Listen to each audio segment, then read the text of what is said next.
Hello Giridhari বাবা, তুই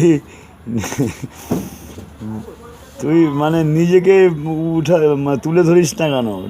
indirect বলছিস। আমি কি চিনতে পারবো না বাবা তোকে? তোর গলা আমার আমার হৃদয়ের মধ্যে গাঁথা রে। আমি সব কে কখন কথা বলে, কে কখন না বলে, সব চিনতে পারি। তা বিশ্রাম 2-3 দিন ভালো নিয়েছিস? জন্ম জন্ম ক্লান্ত মনে হচ্ছে এবার দূর হচ্ছে তোর। মানে এত জন্মজন্ম এত পরিশ্রম, এত চিন্তা, এত ব্রেন হ্যাং হয়েছে। শারীরিক থেকে তোর ব্রেনের হ্যাংটা, মাথার হ্যাংটা বেশি হয়েছে, হেড হ্যাং।